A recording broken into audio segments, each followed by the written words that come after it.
হয়ে গেছে যদিও বা এর আগে এখানে বক্তব্য রেখেছেন আমাদের ডিওয়াইএফআইয়ের সর্বভারতীয় সাধারণ সম্পাদক, আমার অত্যন্ত স্নেহের সম্পর্কের দাদা হন হিমাংশু হিমদা স্যার একটু আগে বললেন। তার আগে অম্বিকেশবাবু বিশিষ্ট অধ্যাপক তিনি বলেছেন। দেখুন, বহু রাত হয়ে গেছে, আর আমি বিশ্বাস করি না এমন বিশাল জ্ঞানের ভাণ্ডার আমার কাছে আছে যা আপনাদের কাছে নেই। পুঁথিগত কিছু হতে পারে, কিন্তু অভিজ্ঞতায় এমন আপনাদের কাছে খুব বিশেষ কিছু নেই যা আমার কাছে আছে। আমি এটা মনে করি না, আমি এটা বিশ্বাসও করি না। বরঞ্চ আমার বোঝাপড়া এটাই, জীবনের প্রথম থেকে যবে থেকে বুঝতে শিখেছি, ভাবতে শিখেছি যে মানুষ সমাজবদ্ধ জীব, মানুষ সমাজের অভ্যন্তরে বসবাস করেন এবং মানুষ সমাজে যখন এগিয়ে যান, আমরা যখন বেঁচে আছি, আমরা যখন এগিয়ে যাই, জীবন যখন চলতে থাকে, বিভিন্ন ঘাত প্রতিঘাত সংঘাতে মানুষ তার অভিজ্ঞতার মধ্যে দিয়ে অনেক কিছু উপলব্ধি করেন, অনেক কিছু নতুন নতুন তাদের অভিজ্ঞতা হয়। সেই অভিজ্ঞতার ভিত্তিতে মানুষ নতুন করে শেখেন, সেই শেখার ভিত্তিতে মানুষ নতুন করে সিদ্ধান্ত গ্রহণ করেন। ফলে আমি বিশ্বাস করি আর এই অভিজ্ঞতার চাইতে বড় বেশি বন্ধু আমাদের কাছে কেউ হতে পারে না, কেউ না। আমি, আপনি, আমরা যারাই আছি, আমরা প্রত্যেকে এই যা যা অভিজ্ঞতা আমরা লাভ করেছি, এই অভিজ্ঞতা আমাদের নিজস্ব অভিজ্ঞতা। এবং মজা হচ্ছে এটাই যে আপনি যা বইতে পড়ছেন বা আমি আপনাকে যা এখানে বলছি বা যে যা আপনাদেরকে বলছে, এই সব ভুল, সব মিথ্যা হয়ে গেলেও আপনার অভিজ্ঞতা কোনোদিন মিথ্যে হবে না। আমি দু তিনটে কথা আপনাদেরকে বলতে পারি। দেখুন, যেহেতু এখানে আরএসএস হচ্ছে, যেহেতু এখানে বিষয় হচ্ছে আজকে আরএসএস, মৌলবাদ, ভাষা, বাঙালি ইত্যাদি, আমি খুব সংক্ষেপে বলার চেষ্টা করব, কারণ অনেক রাত হয়েছে এবং অনুষ্ঠানটা সকাল থেকে চলছে। দেখুন, আমি বিব্রত করব না কাউকে, কিন্তু তাও আপনারা যে কেউ আমার সাথে আলোচনায় অংশগ্রহণ করতে পারেন। আপনাদের কার কার মনে হয় মোহাম্মদ আলী জিন্নাহ ধর্মনিরপেক্ষ ছিল? কেউ হাত তুলতে পারেন। মানে আপনাদের কি মনে হয় মোহাম্মদ আলী জিন্নাহ, মানে যিনি যিনি পাকিস্তানের সেই সময়তে রাষ্ট্রপ্রধান হয়েছিলেন, ইনি ধর্মনিরপেক্ষ ছিলেন না এমন কি? এ কিছু তো বলতে হবে। কি? হ্যাঁ, এত আস্তে আস্তে বললে তো মুশকিল। ছিলেন না, বেশ। নেতাজি সুভাষচন্দ্র বসু ছিলেন? ছিলেন না, ছিলেন না, কি ছিলেন না? ধর্মনিরপেক্ষ ছিলেন না, ছিলেন না? ছিলেন। বেশ, খুব ভালো।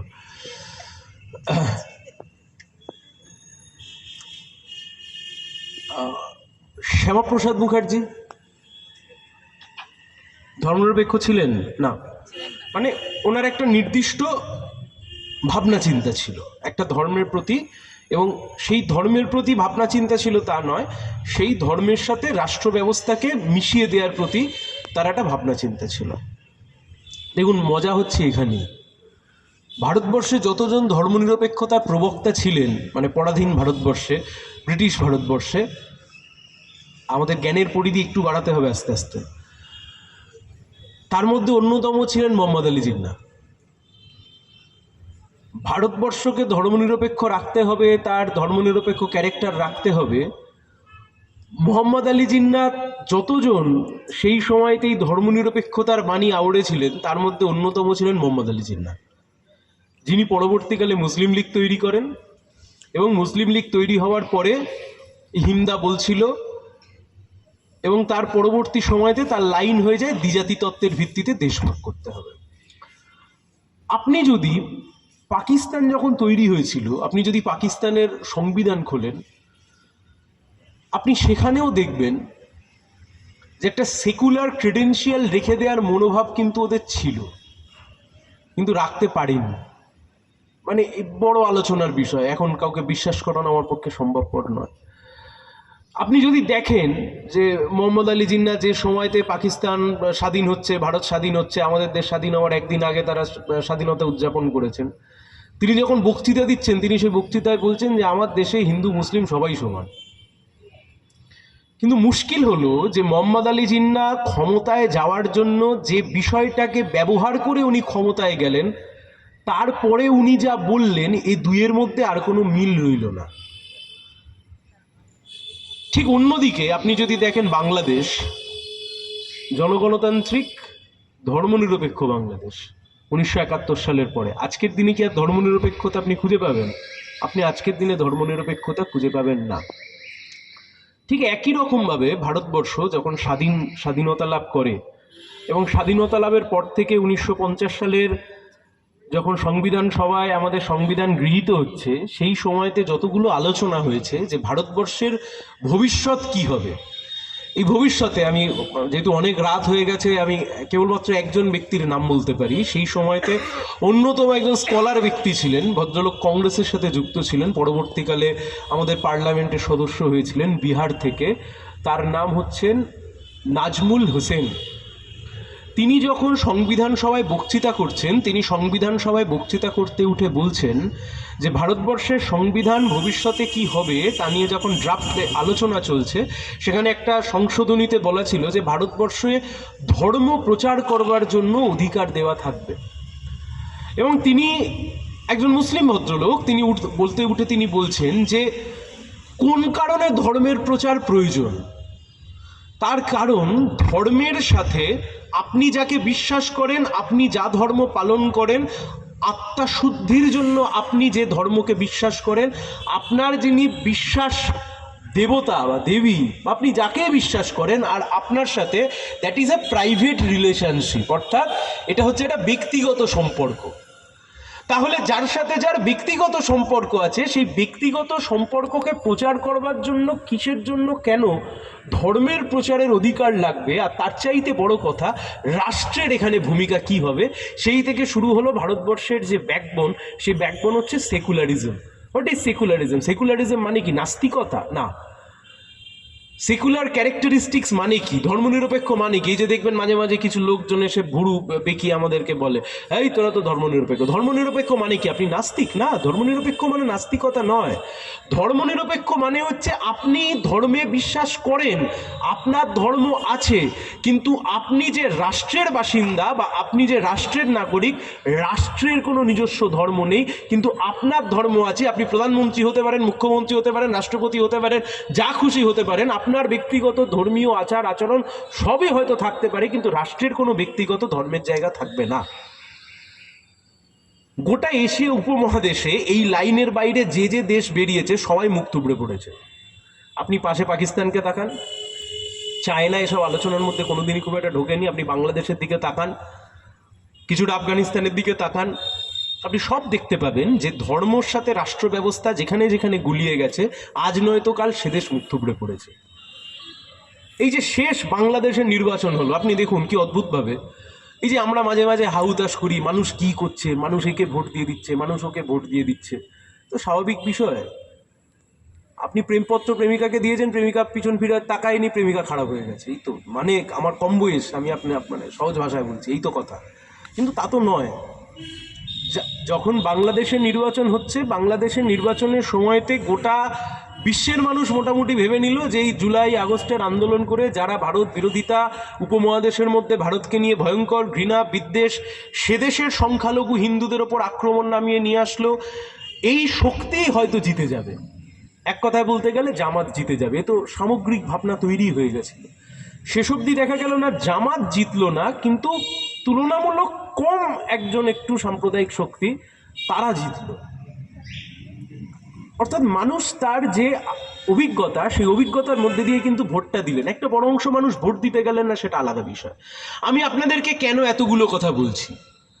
আমি আপনাদেরকে এতগুলো কথা বলছি এই কারণে যে ওপারে জামাত যদি ভোটে হেরে যায়, ওপারের বাংলাদেশের মানুষ যদি জামাতকে ভোটে হারাতে পারে, তাহলে এপারের মানুষ কেন আরএসএস ব্যাকড, আরএসএস পিছন থেকে সাপোর্ট দেওয়া তৃণমূল এবং বিজেপিকে হারাতে পারবে না? তাহলে কি রাজনৈতিক লাইনে কোথাও ভুল হচ্ছে? রাজনীতির বোঝাপড়ায় ভুল হচ্ছে? ধর্মের বোঝাপড়ায় ভুল হচ্ছে? যদি কোনো ভুল হয়ে গিয়েও থাকে, দেখুন আমি খুব কড়া মানুষ নই, মানে ওই যে যাকে বলে এক্সট্রিমিস্ট, মানে একদম কড়া বামপন্থী টাইপের, আমি খুব একটা কড়া বামপন্থী নই। আর যেগুলো কড়া হয় সেগুলো কড়ায় ভেসে যায়। এই 3-4 দিন ধরে যা দেখছেন ওটা খুব কড়াই ছিল, কড়ায় ভেসে গেছে, আরও আছে, সেটা কথা না। কিন্তু আপনাকে বুঝতে হবে বা আমাদেরকে বুঝতে হবে যে এই আরএসএস আজকে কিভাবে তাদের প্রোপাগান্ডাকে চালাতে চেয়েছে। কি প্রোপাগান্ডা? আপনার ধর্মীয় অধিকার, মোরাল নেচার, হিন্দু ধর্মকে রক্ষা করবার অধিকারকে যদি আপনাকে 100% সুনিশ্চিত করতে হয়, সেক্ষেত্রে আপনাকে গিয়ে বিজেপিকে ভোট দিতে হবে। এই তো আরএসএস এর কথা, মূল কথা। বাইরে যা বলতে চাইছে আরএসএস, যা বলতে চাইছে মমতা ব্যানার্জি তা করে দিচ্ছে। আরএসএস যা ভাবছে মমতা ব্যানার্জি তা কাজে করে পাঠিয়ে দিচ্ছে। আমাকে আজকে সকালবেলা একজন সাংবাদিক জিজ্ঞাসা করলেন যে দাদা, আরএসএস এর ঘোষিত শত্রু 3 জন, কমিউনিস্ট, মুসলিম আর খ্রিস্টান। তা বলে এবারে বলছে যে আপনাদের ভূমিকা এত কম কেন আরএসএস কে ঠেকানোর পক্ষে। আমি বললাম পুরো প্রশ্ন করুন। আপনি বললেন আরএসএস এর মূল শত্রু 3 জন, কমিউনিস্ট, মুসলিম আর হচ্ছে খ্রিস্টান। আর তার সাথে এই লাইনটাও আপনাকে বলতে হবে যে আরএসএস এর সবচাইতে গুড গার্ল বা মা দুর্গা বলে যাকে সম্বোধন করেছিলেন তিনি আর অন্য কেউ নন, তিনি আমাদের রাজ্যের মাননীয় মুখ্যমন্ত্রী মমতা বন্দ্যোপাধ্যায়। আপনি এখন আমাদেরকে জিজ্ঞাসা করতেই পারেন যে ভাই, তোমাদের এত আলোচনা ছেড়ে তুমি আজকে হঠাৎ করে আরএসএস কে নিয়ে পড়েছো কেন? পড়েছি তার কারণ আরএসএস যে ভাবনায় গোটা দেশকে চালাতে চায়, আর আমাদের দেশ যে ভাবনায় স্বাধীনতা লাভ করেছে, স্বাধীনতার আগে একসাথে এক থালায় ভাত খেয়েছে, আর আজকের দিনে দাঁড়িয়ে আরএসএস যেভাবে ভারতবর্ষকে চালাতে চায়, এর মধ্যে কোনো মৌলিক যোগাযোগ নেই, কিন্তু পার্থক্য আছে। নেতাজি সুভাষচন্দ্র বসু মানে আমি বিশ্বাস করি শুধু বাঙালির আইকন নয়, দেশের আইকন নয়, গোটা উপমহাদেশের আইকন। আমি অনেকের নাম ছেড়ে দিয়ে আমি যদি একজনের নাম বলি, আপনি আজকে বিজেপির গোটা ক্যাবিনেটের দিকে তাকান, বিজেপির কেন্দ্রের সরকারের দিকে তাকান, আপনি একজন মুসলিম প্রতিনিধিকে খুঁজে পাবেন না। মুসলিম প্রতিনিধি মানে আমি বলছি না যে কোনো একজন মুসলিম মানুষকে নিয়ে গিয়ে বসিয়ে দাও, তা না। বিএনপি ওপারে ভোটে জিতেছে, সেখানেও বিএনপির দলে একজন হিন্দু সাংসদ খুঁজে পাওয়া যাচ্ছে, বিজেপির দলে আর একজনও মুসলিম খুঁজে পাওয়া যাচ্ছে না। আপনি যদি নেতাজির গোটা জীবনী পড়েন, সেই নেতাজির গোটা জীবনীর মধ্যে সবচাইতে বেশিবার যার নাম উল্লেখিত হয়েছে তিনি হচ্ছেন আবিদ হাসান, তিনি একজন মুসলিম। হাবিবুর রহমান, তিনি একজন মুসলিম। আইএনএ যখন আত্মসমর্পণ করতে বাধ্য হচ্ছেন ব্রিটিশ সৈন্যবাহিনীর সামনে, তারপর সেখান থেকে তুলে নিয়ে গিয়ে যখন লালকেল্লায় তাদেরকে বিচার করা হচ্ছে, সেই বিচারে সবার আগে যাকে তুলে নিয়ে যাওয়া হয়েছিল তিনি আর অন্য কেউ নন, নেতাজির সবচাইতে কাছের মানুষ, যিনি ছিলেন শাহনওয়াজ খান। আর তার সাথে আরও একজন হিন্দু মানুষকে তুলে নিয়ে যাওয়া হয়েছিল, আরেকজন শিখ সম্প্রদায়ের মানুষকে তুলে নিয়ে যাওয়া হয়েছিল, মিস্টার ডিলন কিছু নাম আমার মনে পড়ছে না। আমি আপনাদেরকে শুধু এতগুলো কথা এই কারণে বলছি, যখন ভারত পাকিস্তান যুদ্ধ হচ্ছে সেই সময়তে শাহনওয়াজ খান ছিলেন, সেই সময়তে শাহনওয়াজ খান ছিলেন আমাদের পার্লামেন্টেরিয়ান বা সাংসদ। ভারত পাকিস্তান যুদ্ধ যখন চলছে সেই সময়তে শাহনওয়াজ খান ভারতবর্ষের পার্লামেন্টের একজন সাংসদ। শাহনওয়াজ খানের আসল বাড়ি ছিল আজকের দিনের যে পাকিস্তান সেই দিকে। শাহনওয়াজ খান এবং তার এক ছেলে চলে আসেন দেশের এই পারে, আর শাহনওয়াজের আরেক ছেলে সে রয়ে যায় দেশের ওই পারে পাকিস্তানে। যখন ভারত পাকিস্তানের যুদ্ধ হচ্ছে সেই সময় শাহনওয়াজ খানের সেই ছেলে পাকিস্তানের সেনাবাহিনীর এক গুরুত্বপূর্ণ অফিসার ছিলেন। যখন ভারত পাকিস্তান যুদ্ধ হচ্ছে, শুধুমাত্র এই কারণ দেখিয়ে একদল মানুষ দাবি তুলেছিল শাহনওয়াজ খানকে ওই ভারতবর্ষের পার্লামেন্ট থেকে সরিয়ে দেওয়া হোক। এক সুরে বলে উঠেছিল এই শাহনওয়াজ খান সেই শাহনওয়াজ খান, যে শাহনওয়াজ খান নেতাজি সুভাষচন্দ্র বসুর ডাকে সাড়া দিয়ে গোটা বিশ্ব ভ্রমণ করে, একদম জাপান থেকে শুরু করে, সিঙ্গাপুর থেকে শুরু করে, মায়ানমার থেকে ভারতবর্ষ ঢোকবার জন্য নিজের প্রাণপাত করে লড়াই করেছিলেন। শুধুমাত্র আজকে তার ছেলে পাকিস্তানে রয়েছে বলে তার ধর্মকে দেখে তুমি তাকে অপমান করতে পারো না। এই হচ্ছে ভারতবর্ষের স্পিরিট। আমি বোঝবার জন্য আমি আপনাকে বললাম, এই হচ্ছে ভারতবর্ষের স্পিরিট।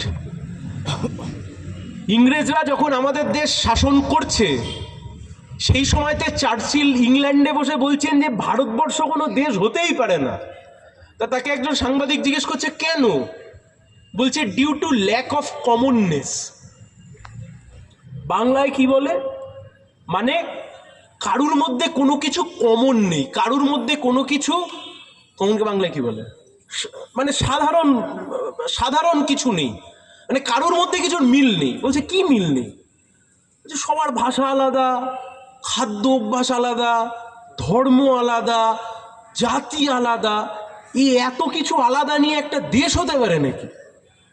আপনি দেখুন, এত কিছু আলাদা নিয়েই একটা দেশ 1947 সাল থেকে আজকে 2026 সাল অবধি চালিয়ে দিল, একটা সংসদীয় গণতন্ত্রের উপর ভর করে। কিভাবে চালিয়ে দিল? আপনি যদি প্রেসার কুকারে একটা নির্দিষ্ট তাপমাত্রায় কিছু জিনিসকে সিটি বন্ধ রেখে দিয়ে আপনি যদি তা দিতে থাকেন, জাল দিতে থাকেন, একটা সময় পরে গিয়ে প্রেসার কুকার বাস্ট করে যাবে। কিন্তু প্রেসার কুকার থেকে যে সিটি বেরিয়ে যাচ্ছে তা যদি মাঝখান থেকে বেরিয়ে যায়, প্রেসার কুকারের ভেতরে যা ছিল তা ইনট্যাক্ট থাকবে। ফলে ভারতবর্ষের বুকের সবচাইতে বড় যে আইডেন্টিটি, সেই আইডেন্টিটি হচ্ছে বৈচিত্র্যের মধ্যে ঐক্য। সব মানুষ আলাদা। আপনি পশ্চিমবাংলায় রয়েছেন, আপনি ভাত ডাল মাছ খাচ্ছেন, মাংস খাচ্ছেন। আপনি বিহারে চলে যান, আপনি লিট্টি জগা খাবেন। আপনি রাজস্থানে চলে যান, আমি কিছুদিন আগে গেছিলাম, কি খাচ্ছি আমি কিছু বুঝতে পারছি না। সে ভয়ঙ্কর খাবার, কি খেতে দেয় আমি কিছু বুঝতে পারি না। তার নাম ডাল বাটি চুরমা, এরকম সব ডাল দেখতে ভেঙে তার মধ্যে দিচ্ছে, তার মধ্যে ডাল দিচ্ছে, সেটাকে মেখে খেয়ে নিচ্ছে। সে ভয়ঙ্কর, মানে মানে খাওয়ার মতো ব্যাপার নয়। আপনি একদম সাউথ ইন্ডিয়ায় চলে যান, শুরুই হবে সকালবেলা টক দিয়ে। আপনাকে আপনার বাড়ির লোক বলবে, তুমি বাঙালি, তুমি সকালে টক খেলে তুমি তাহলে একটা জিন ট্যাগ বা হিস ট্যাগ, ওদের নিদেন পক্ষে একটা সকালবেলা খালি পেটে একটা ওই প্যান্ডি বা কিছু খেয়ে তারপর টক খাও সকালে। অর্থাৎ আপনি এখানে যা খাচ্ছেন আর দক্ষিণ ভারতের মানুষ যা খাচ্ছে, দুইয়ের মধ্যে কোনো মিল নেই। আপনি এখানে যা বলছেন আর দক্ষিণ ভারতের মানুষ যে ভাষায় কথা বলছে তার মধ্যে কোনো মিল নেই। আপনি যে ধর্ম আচরণ পালন করছেন আর আপনার পাশের যে মানুষ, যে হয়তো ইসলাম ধর্মাবলম্বী, সে যে ধর্ম পালন করছে তার মধ্যেও কোনো মিল নেই। কিন্তু তাও যুগের পর যুগ একটা দেশ রয়ে গেল, একটা দেশ তৈরি হওয়ার পরে সে দেশ ভাঙলো না, সে দেশে কোনো গণ অভ্যুত্থান হলো না। তার একমাত্র কারণ হচ্ছে এদেশের মানুষের ডিএনএর মধ্যে, ক্রোমোজোমের মধ্যে ঢুকিয়ে দেওয়া গেছিল। তার কারণ এদেশের স্বাধীনতা সংগ্রামীদের জন্য যে এই দেশের বুকে যত বৈচিত্র্য আছে তার মধ্যে একটা ঐক্য রয়েছে। সেই ঐক্য ধরেই এই ভারতবর্ষ এগিয়েছে, সেই ঐক্যকে ভাঙতে চাইছে আরএসএস আজকে। এবার আমাদেরকে ঠিক করতে হবে। আপনি মনে মনে ভাবছেন যে তৃণমূলটাকে একটু পাল্টে দেওয়ার জন্য বিজেপিকে দরকার, ও দিয়ে আরএসএস ভাবে না। এ রাজ্যে কে রইল, ও দিয়ে আরএসএস এর কিচ্ছু যায় আসে না, কিচ্ছু যায় আসে না।